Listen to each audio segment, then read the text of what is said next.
Que el Señor les bendiga. Diga amén, que el Señor les bendiga. Amén. Es un gozo para mí estar aquí en este momento. De verdad que muy complacido. Estoy en casa. Ya he sentido vuestro calor, lo he sentido. Voy a llegar a 45 grados hoy, Dios mediante. Y lo he sentido. Y es como dicen, de oídas te había oído, ahora te siento. Y gracias al Señor por su misericordia que estamos aquí en todo momento. Me alegra mucho por ese prólogo, ese es un prólogo hermoso, de las cosas y las maravillas y la oración de mi hermano también. Nos hace pensar que el Señor está en coinonía en todo tiempo y quiere bendecir a su pueblo. Y yo lo creo en todo momento que el Señor quiere bendecir a su pueblo. Y habla de multiformes maneras y quizás no entendemos lo que el Señor quiere hacer con nosotros solo cuando empezamos a ver su gloria en nuestras vidas. Y bueno, hoy estoy gozoso por estar aquí y también alegre porque está Álvaro. Álvaro, esta es tu casa, siéntete en casa, me alegra mucho, mi corazón se ha regocijado hoy mucho al verte, amigo, hermano, amén. Y nada, vamos a buscar en nuestras Biblias para ir a la palabra del Señor. También reciban un saludo de mis padres en Venezuela, mi mamá Flor y mi padre René. Ellos son siervos del Señor, mi mamá es evangelista, mi papá es maestro de la palabra y reciban un saludo de parte de ellos. Amén. Vamos a buscar en Juan capítulo 9.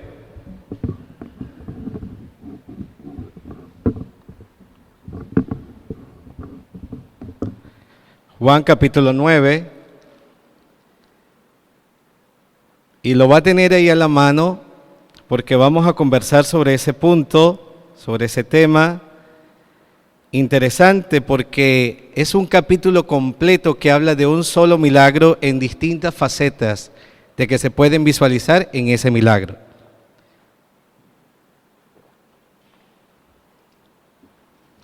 Vamos a leer del 1 al 9. Leemos con la bendición del Padre, del Hijo y del Espíritu Santo. Amén.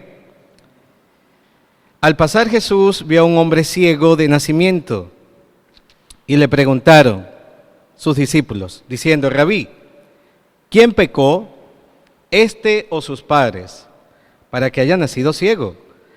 Respondió Jesús, no es que pecó este, ni sus padres, sino para que las obras de Dios se manifiesten en él. Me es necesario hacer las obras del que me envió. Entre tanto que el día dura, la noche viene cuando nadie puede trabajar. Entre tanto que estoy en el mundo, luz soy del mundo. Dicho esto, escupió en tierra e hizo lodo con la saliva y untó con el lodo los ojos del ciego. Y le dijo, ve a lavarte en el estanque de Siloé, que traducido es enviado. Fue entonces y se lavó y regresó viendo. Entonces los vecinos y los que antes le habían visto que era ciego decían, ¿no es este el que se sentaba y mendigaba? Unos decían, él es, y otros, a él se parece. Él decía, yo soy. El título que le he puesto a este mensaje es, antes era ciego y ahora veo. Según las estimaciones de la Organización Mundial de la Salud, alrededor de 285 millones de personas padecen algún tipo de discapacidad visual, de las cuales 39 millones de estas personas son ciegas de manera total, valga la redundancia, lo cual supone un 0,7% de la población mundial. En nuestro caso, aquí en España, hay casi 1 millón de personas que presentan algún tipo de discapacidad visual, de las cuales 58.300 aproximadamente son ciegas totalmente.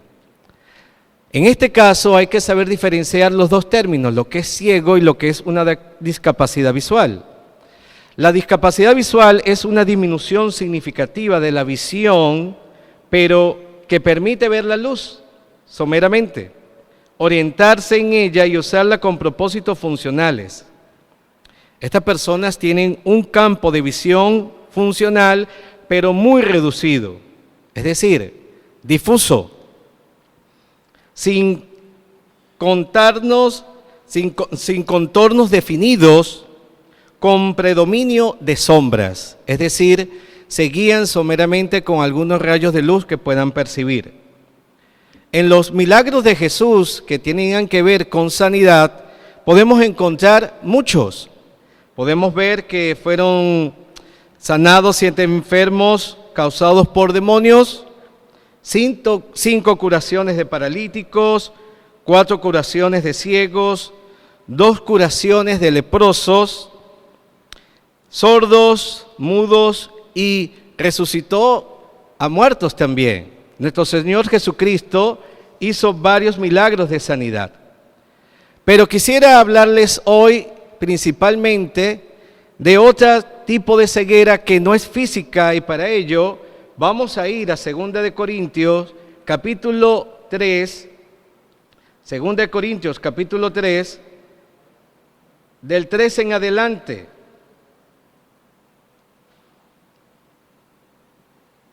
Venía hablando el Espíritu Santo a través del apóstol Pablo cuando le escribía a los Corintios, hablándole de que somos ministros del nuevo pacto, hablando de que ya las cosas viejas pasaron y aquí todas son hechas nuevas, de que hay un pacto pasado y que ya hay un pacto nuevo y de que nuestra manera de pensar debe ser diferente. Y comienza el versículo 13 diciendo, y no como Moisés, que ponía un velo sobre su rostro para que los hijos de Israel no fijaran la vista en el fin de aquello que había de ser abolido, hablando de él mismo. Pero el entendimiento de ellos se embotó, porque hasta el día de hoy, hablando en el tiempo que escribía el apóstol, cuando leen el antiguo pacto, hablando de la ley, les queda el mismo velo, es decir, algo que no pueden quitar, que está allí todavía, no descubierto, el cual por Cristo es quitado. Y aún hasta el día de hoy, cuando se lee a Moisés, el velo está puesto sobre el corazón de ellos. Es decir, que hay una visión, una parte visual que entendemos con los ojos, pero el corazón también es tapado. El corazón todavía es constrictado y colocado de que no puede llegar a más y no puede visualizar más. Pero cuando se conviertan al Señor, cuando cambien su manera de pensar, dice el versículo 16, el velo se quitará. Dice el 17, porque el Señor es el Espíritu, y donde está el Espíritu del Señor, hay libertad. Yo soy pentecostal, ¿y usted? Amén. Entonces, donde está el Espíritu de Dios, hay libertad. Eso era un cántico hermoso de Manuel Bonilla. ¿Dónde está el Espíritu de Dios? Hay libertad, hay libertad. ¿Dónde está el Espíritu de Dios? Allí siempre hay libertad. Libertad, libertad. Y allí cantábamos de la libertad del Señor en la vida que quitó el velo de nuestros corazones. ¿A cuántos Dios le ha quitado ese velo? Amén. Por tanto, como concluyendo allí ese capítulo, nosotros todos, mirando a cara descubierta, ya sin el velo, como en un espejo la gloria del Señor, somos transformados de gloria en gloria, en la misma imagen como por el Espíritu del Señor. Pero sigue concluyendo en el capítulo 4, en el versículo primero del capítulo 4 dice, por lo cual, como una conclusión, una unión de un párrafo a otro diciendo una conclusión. Teniendo nosotros este ministerio, este nuevo pacto, según la misericordia que hemos recibido, no desmayamos. Amén. Antes bien renunciamos a lo oculto y vergonzoso, no andando con astucia ni adulterando la palabra de Dios, sino por la manifestación de la verdad, recomendándonos a toda conciencia humana delante de Dios. Pero si nuestro evangelio está aún encubierto, entre los que se pierden está encubierto, está tapado. en los cuales, y es allí donde quería llegar, en los cuales el Dios de este siglo cegó el entendimiento de los incrédulos, para que no le resplandezca la luz del Evangelio de la gloria de Cristo, el cual es la imagen de Dios. Entonces observamos que el Dios de este siglo, hablando de Satanás, cega el entendimiento de los incrédulos y les coloca un velo. También hay otra ceguera espiritual que la voy a observar y la vamos a compartir en Primera de Juan, capítulo 2, porque en esto estamos hablando del que es incrédulo, pero también hay algo que a los que estamos aquí adentro, que compartimos al día a día, también nos atañe, nos es competencia. Y es en Primera de Juan, capítulo 2, versículo 7, hablando de ese nuevo mandamiento. Hermanos, no os escribo mandamiento nuevo, sino el mandamiento antiguo que habéis tenido desde el principio.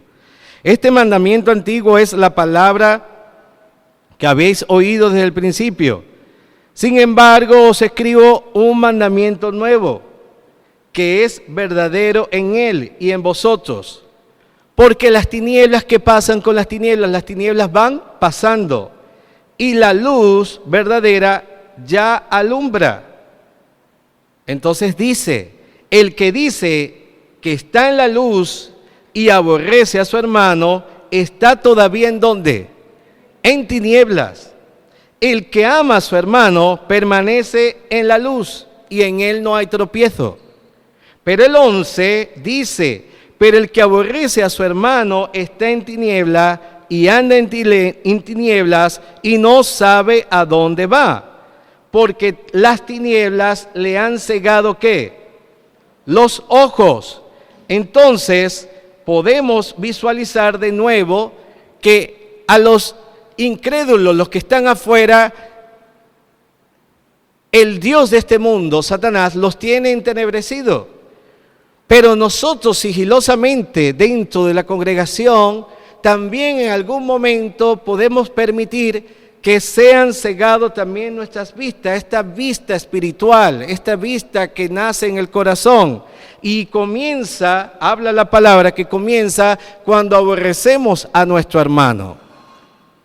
Por supuesto que la manera de aborrecer a nuestro hermano pareciera que no perteneciera al código ético cristiano, a la forma de proceder. Sin embargo, podemos decir con nuestros labios que amamos a nuestro hermano, pero nuestras acciones se alejan de ello. Yo demuestro más con mis acciones porque el lenguaje gestual es lo que más influencia en la persona. Yo, por ejemplo, sabiendo que había calor hoy, pues me he traído esta camisita un poco suave, algo de americano, ¿verdad? Algo, pero déjenme decirles que la esencia es estar más fresco por el entorno y demostramos con nuestra vestimenta de que hay calor. Fuera contraproducente que alguien trajera un abrigo, un gorro, algo colocado y estamos en verano. Pues la manera de hablar sencillamente va más en nuestras acciones que en nuestras palabras. El 80% entiende más el ser humano y capta más en el 80%. En el sentido educativo, por ejemplo, tenemos algo llamado la sinestesia. La sinestesia ataca los 5 sentidos, pero lo ataca para bien, para que el estudiante pueda entender mejor. Por ejemplo, ataca la parte auditiva, cuando el profesor es auditivo, está la parte visual, porque hay muchos que son visuales, está la parte sensitiva de palpar, de construir con tu propia mano lo que vas aprendiendo. Pero también está el olfato, cuando tienes un buen ambiente, con buen olor, y dices, wow, aquí sucede algo, aquí hay algo diferente. Pero también está la percepción en ello de toda esa sinestesia, el 80% es de las acciones que hacemos. No puedo decir que amo a mi hermano y mi acción se aleja de ello. El Espíritu Santo nos habla hoy de algo que necesitamos separar de nuestros corazones y quitar de nuestras vistas si en algún momento hemos permitido que estemos ciegos espiritualmente. Todos hemos pasado por eso. Yo no me eximo de esa circunstancia. En algún momento he fallado y he hecho algo malo en contra de mi hermano, pero he venido ante el Señor y decirle, te pido perdón y necesito reconciliarme contigo. Dice el versículo 1, al pasar Jesús vio a un hombre ciego de nacimiento. Y el versículo 3 habla de que respondió Jesús, no es que pecó ni sus padres, sino para que las obras de Dios se manifiesten en él. En el versículo 2 pareciera que los discípulos están tratando de indicar de que pecó y entonces si pecó sus padres, si pecó él y entonces hay una ceguera. Pareciera que hay una enseñanza que habla el neopentecostalismo en nuestro tiempo relacionado con la maldición generacional, que se cuenta del pecado de nuestros padres como hacia nosotros. Entonces imagínense, esto me está sucediendo porque mi abuelo era brujo y entonces yo estoy padeciendo esta enfermedad porque aquel era brujo y entonces estoy sufriendo de dolores de cabeza o estoy sufriendo de cualquier circunstancia en mi cuerpo, descalcificación, X enfermedad, y me voy y el diablo empieza a atacar mi mente y entonces por el pasado. La palabra dice que cuando estamos en Cristo somos nueva criatura, que las cosas viejas pasaron, he aquí todas son hechas nuevas.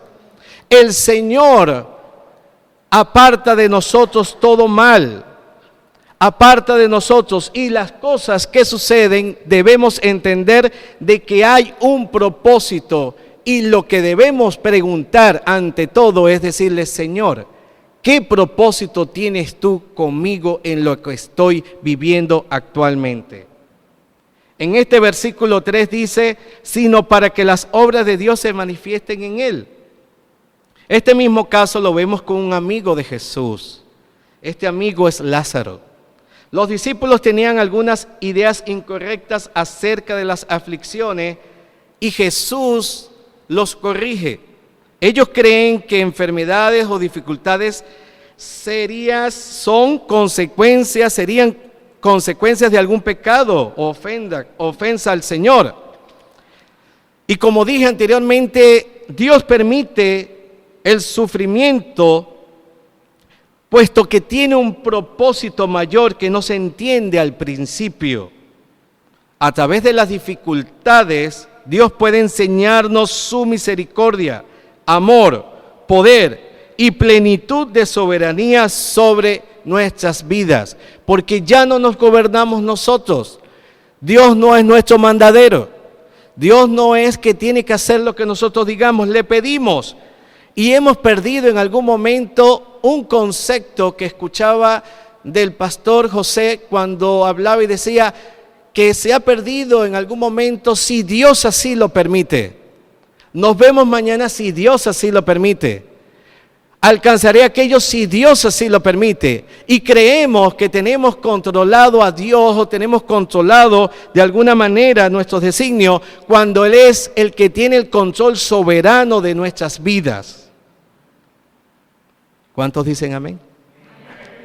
Vamos bien entonces. También el sufrimiento pudiera causar que las personas se acerquen a Dios para recibir ayuda y salvación espiritual. Y no entendemos eso. El sufrimiento muchas veces hace entender lo débil que es el hombre y la necesidad que hay de buscar a Dios. El versículo 6 dice, dicho esto, escupió en tierra e hizo lodo con la saliva y untó con el lodo los ojos del ciego. Entonces viene para nosotros los misioneros que hemos venido con esa intención de predicar la palabra fuera de nuestro territorio, nuestro entorno, en este caso, porque aquí también se hace misiones internamente, hay mucho que hacer, mucho donde ir, pero aquí hay una máxima que nosotros predicamos y decimos, saca a Dios de ese cuadrado. Cuando les quiero decir que saca a Dios de ese cuadrado es porque nosotros parecemos que Dios actúa a B, C y D. No hay otra. Es que Dios actúa A y tiene que pasar al B y tiene que pasar al C y no hay otra manera. Cuando la plenipotencia de nuestro Señor es máxima, que no entendemos los designios. En el prólogo hecho por mi hermana, decía, es que no me entero y no entiendo el por qué este hombre me ha traído la comida ya envuelta. Pero Dios, conociendo todas las cosas, entendiendo en su omnisciencia y en su omnipresencia, en sus atributos, ¿verdad? Que no entendemos, Él ya entendía y Él sabía. Y como Él sabe que usted sabe que nosotros sabemos, entonces Él dijo, vamos a embalarle el alimento. Y así actúa Dios. Y Dios actúa de miles de maneras. Yo al salir de Venezuela le decía siempre a los misioneros, aguántense que es que yo tengo que vender los locales comerciales y así es que Dios me va a bendecir y es que Dios voy a completar los pasajes. Y siempre estaba allí y siempre me repetían a eso, saca a Dios de ese cuadrado que lo tienes colocado. Él va a actuar de cualquier manera. Él va a hacer como a él mejor le plazca. Pues cuando llego a comprar los boletos y me siento, y algo que decía mi hermano que estaba presidiendo la dirección, que es un buen detalle. Hay un dicho que dice, uno no sabe lo que tiene hasta que lo pierde. Muy bien. Cuando usted piense que usted está mal, pues déjeme decirle que tenga regocijo porque siempre va a haber alguien que está en una situación mucho más difícil que la de usted. Sepa lo que es así. Sepa que la circunstancia es así.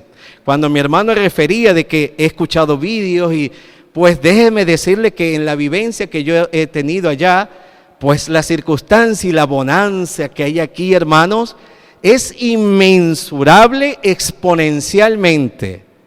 Es decir, imagínese una curva que vaya subiendo así, así, y usted dice, es que Dios mío, ¿qué está diciendo este hombre? Pero es que estamos en una situación difícil. No, hay una gran bendición que, como me decía una trabajadora social, aquí en España nadie se muere de hambre, siempre va a tener algo de alimento que ofrecer al otro. A mí me duele cuando se me daña un durazno o un cambur, los tenemos allí. Y le digo a las niñas, preparen una merengada, metan 8 cambures y algo de leche y azúcar porque hay que comerse eso. Porque es que eso no se puede botar.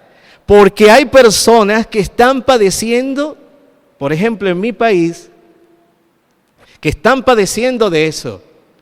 Que me esperaban con las bolsas que uno lleva al container para abrirlas. Y no era una, eran como 8 personas. Y ahí no había nada que consumir, todo ya estaba para echar a la basura.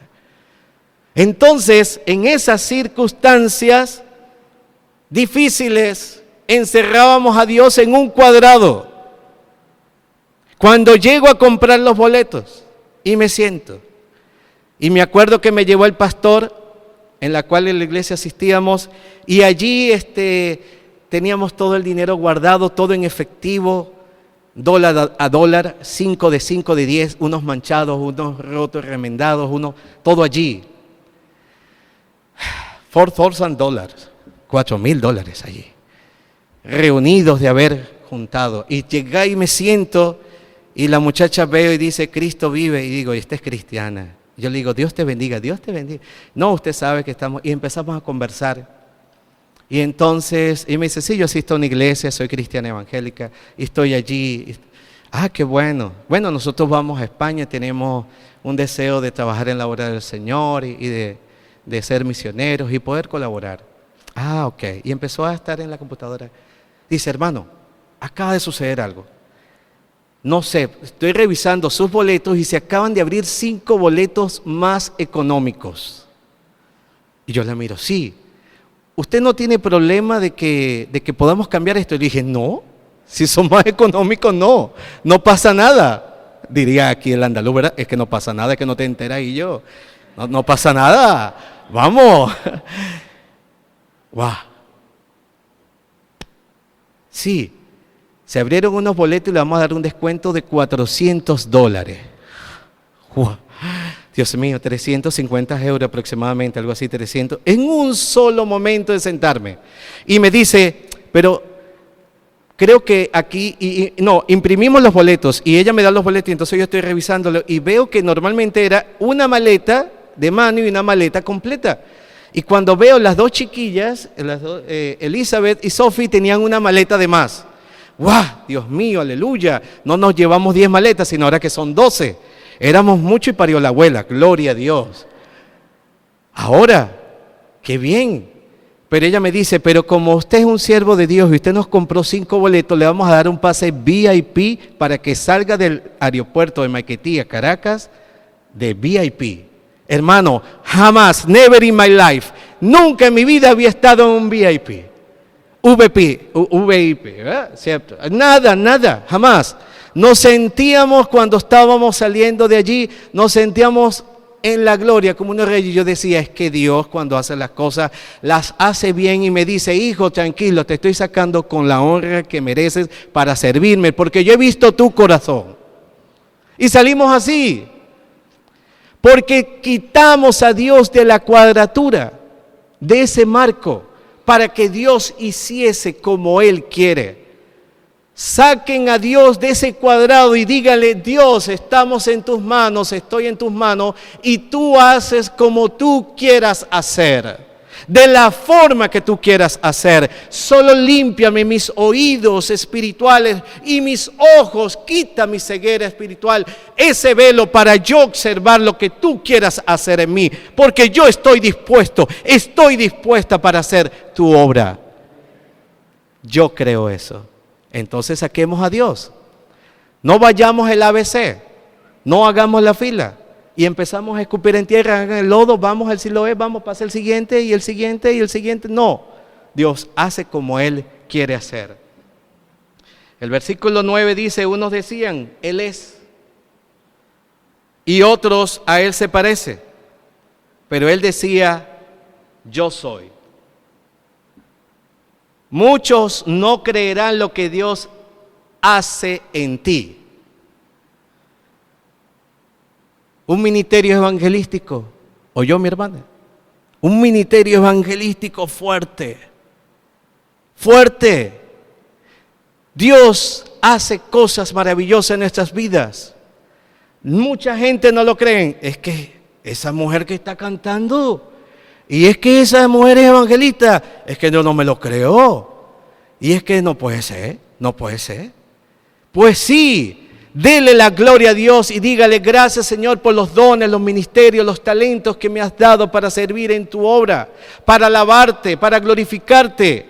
Y a pesar de que tu entorno te diga que no, a pesar de que tu entorno te diga que soy pequeño, que eres extranjero, no. El Señor está contigo. Tienes que creerlo. Tienes que entender de que el Señor está contigo.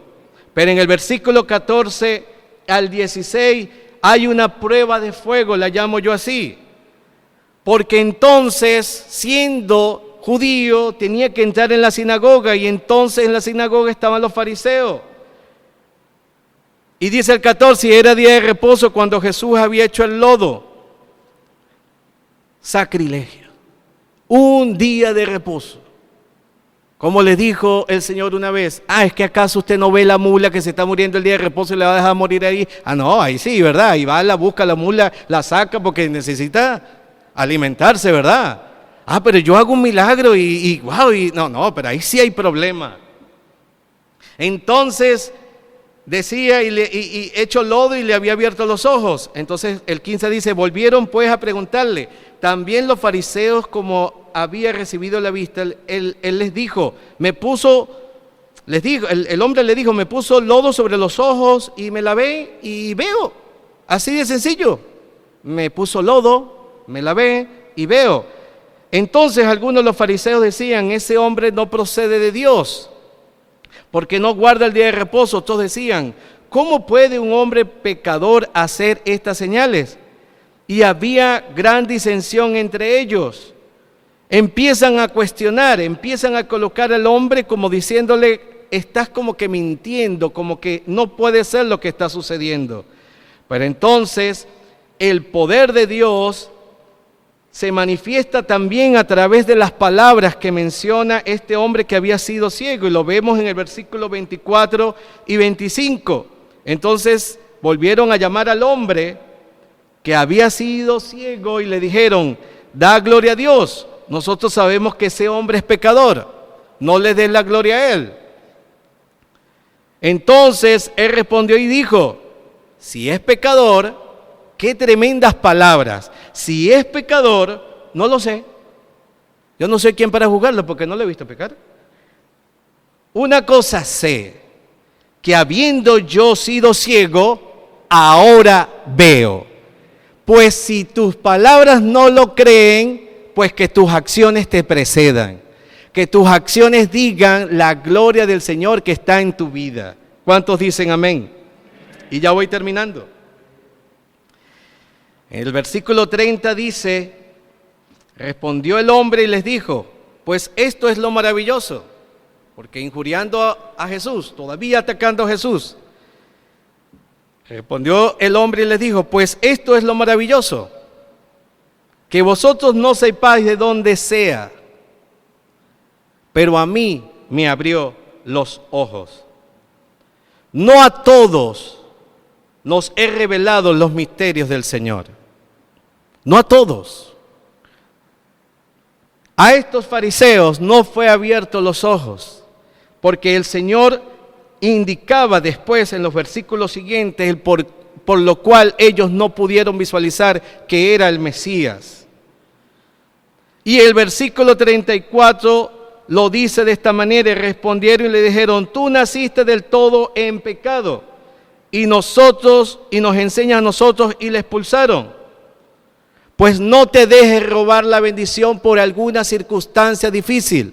Si ese hombre no hubiese sido expulsado, pues no se encuentra con Jesús en el templo, porque Jesús oyó que había sido expulsado y hallándole le dijo: ¿crees tú en el Hijo de Dios? Respondió él y dijo: ¿quién es, Señor, para que crea en él? Le dijo Jesús: pues les has visto, y el que habla contigo, él es. Y él dijo: creo, Señor, y le adoró. Solo cree en los propósitos de Dios en tu vida. Pídele: Señor, quita el velo que hay en mí.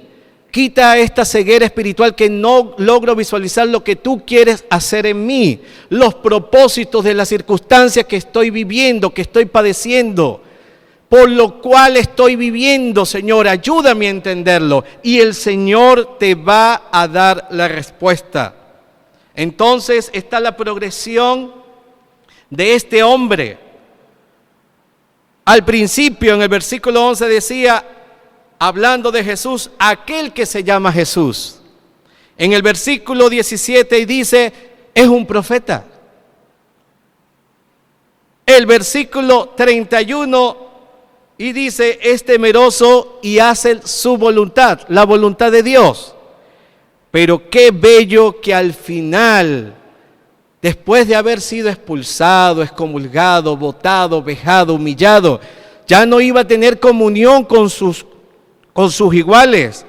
Entendió quién era Jesús, que era el Hijo de Dios, Dios sobre todas las cosas, le adoró, reconoció su deidad.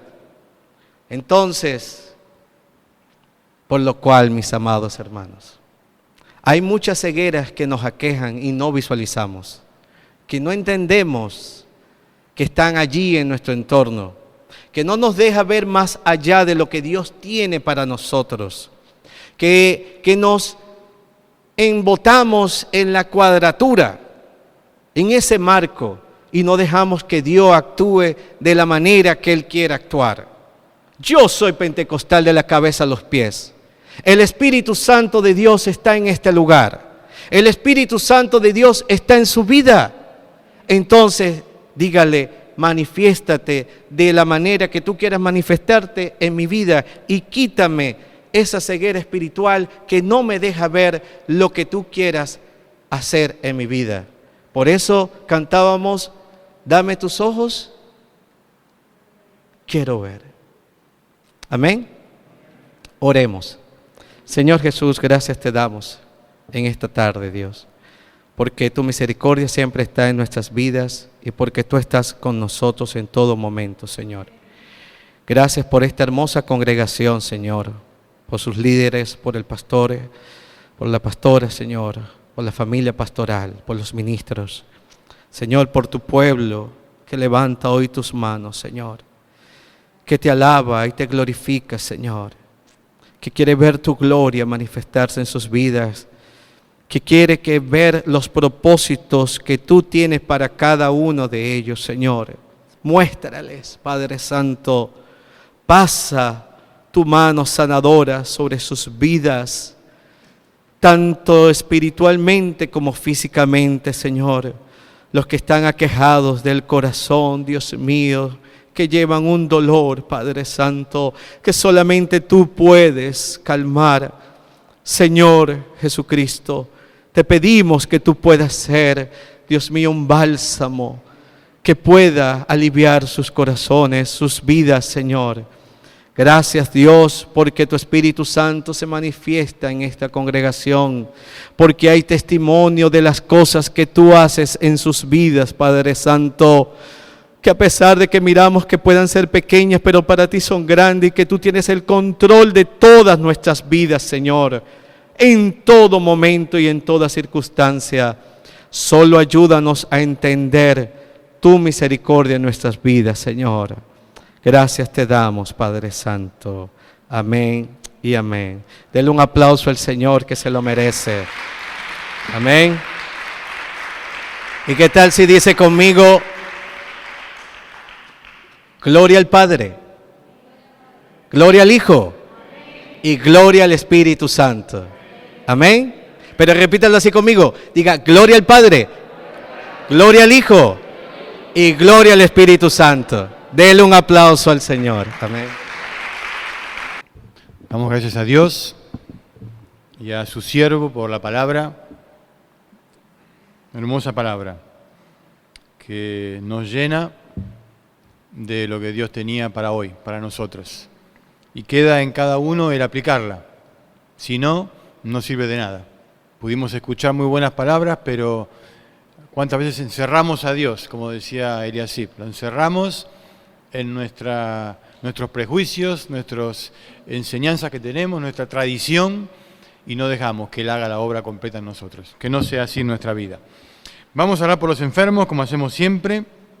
Vamos de pie a todos a orar y a poner todo lo que hemos dicho en las manos del Señor. ¿Alguien aquí quiere oración especialmente? Vale, vamos a orar igualmente por cada uno y por los que hemos mencionado. Señor, queremos darte toda la gloria, toda la honra, todo el poder es tuyo. Señor, tú haces y deshaces de acuerdo a tu voluntad y sabemos que es lo mejor, Señor.